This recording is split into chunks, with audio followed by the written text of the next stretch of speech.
Bonjour! Hello! I'm now in Paris. So, what is the first thing that I did when I went here? Sobrang ganda ng vibe dito ngayon. Kasi nga, di ba, ito ang official na venue for the 2024 Olympics. Diba? Nakaka-happy. So, bilang atletang Pilipino, dapat maaga ako dito para makapag-practice. Ching lang.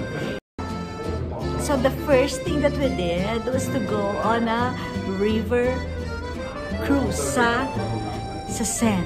Diba? Oh my God! Nababasa ko lang. Diba? So, ngayon, alam mo, tama naman na yun ang una mong gagawin kasi, alam mo, nakita ko na sobrang lahat ng mga bagay-bagay dito sa Paris ay maraming scaffoldings. Tama naman ang sinabi ni Ate Bing, diba? Kasi it's either renovate, pine-prepare for the Olympics, ganyan. So, magandang mag-river cruise, at least unobstructed view of these iconic monuments. Yun. Tapos, magkano? Importante yan. 15 euro for adults. Tapos, pagka may dinner or lunch, umaabot siya ng 60 to 150 euros. So, pag sa mga pa-date, kasi gabi, o kaya romantic din naman. Go, di ba? Pwede. Tapos, isa pang maganda, is the one, ikot, makikita nyo na kaagad, lahat-lahat na. Hindi ka na kailangang maglakad-lakad pa. O diba? Ibig sabihin, sobrang pagod na ako ng kalakad. Hindi naman. Tawag dito, ano makikita? Syempre, kasi mag-start kayo sa foot ng Eiffel Tower. So, So, Eiffel, pagkatapos makikita ang Notre Dame, makikita din ang Louvre Museum, makikita din ang Grand Palais at saka Petit Palais, makikita din ang what else? Museo d'Orsay, which is the home of my favorite impressionist artists. Talagang, alam mo, before sinabi sa akin ng isa kong friend na taga-Europe na, alam mo ba ito ang pinakabagay na lugar for you. I think so too. Kasi nga, alam niyo naman ako pa artsy, di ba? Arte lang. Mahilig ako dyan. Tapos, the food, the culture, yung ganyan, yung sa Italy nga, kahit everyday pasta and pizza ako happy pa rin ako. Alam mo yun, yung hindi pa nakasasawa, hindi ko hinahanap ang kanin. Ganon. Tapos, dito sa Paris, so kagabi ang kinain namin, crepe omelette, sa mga ganyan. Pero, it's a separate vlog. Pasensya na kayo masyadong ingay dito kasi nasa lobby ako ng Remix Hotel. Okay, so siya, parang yung mga music ng araw. So, the Elton John, ganyan ang vibe niya. Parang hard rock cafe. Whatever. So, yun. So, yung Seine River Cruise na yan, halika rito. Mag-hello ka naman sa mga ayan. So, ano masasabi mo sa Seine River Cruise? Nabigla ba tayo sa outfitan? So cold. Super cold. We weren't expecting it. Kasi nga, ang mga buti na lang. So, tamang-tama ang sinasabi ng glam team.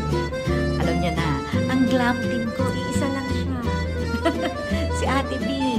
So, ang mga pinadala niya sa akin ng mga outfit, puro layering. Diba? So, exactly. So, nung nandito ako, dalawa na yung layer ko. Pagkatapos, sobrang lamig nga. Nag-jacket na lang. Nag-bomber jacket ako. Tapos, meron akong scarf. Thank you to my sponsor, si Kakay, for my LV scarf. Pagkatapos, ayun, medyo okay, diba? Pero kung wala akong dala, paano na lang? Kasi yung mga bagahe, nasa ilalim ng bus, hindi mo na siya makukuha. So, ayun, unless wala kang kayak. By the way, June to, so kaya siya ganun kalamig. Baka mas malamig pa pagka kayo Kasi summer ngayon dito sa Paris. And ayun, so kailangan prepared lang kayo. Tapos, ang mga gamit dapat lagi you hold on to it. Sling bag na nasa harap. Tapos yung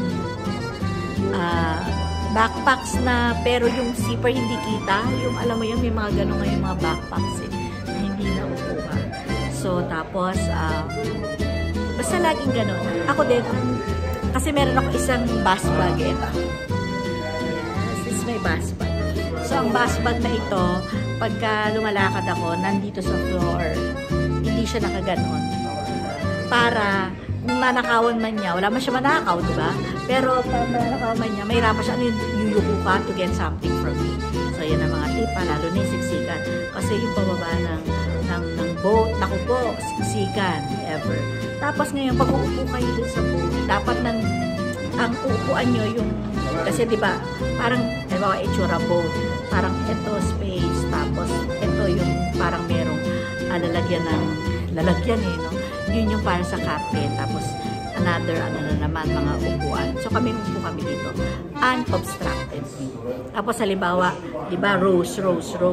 Huwag kayong magtabi, dapat magkasunod para hindi nakikita yung view. Kaya lang yung mga pasaway talaga na tumatayo talaga sila dun sa deck. So parang minsan, pero masasawa din yung mga yan kasi ang haba.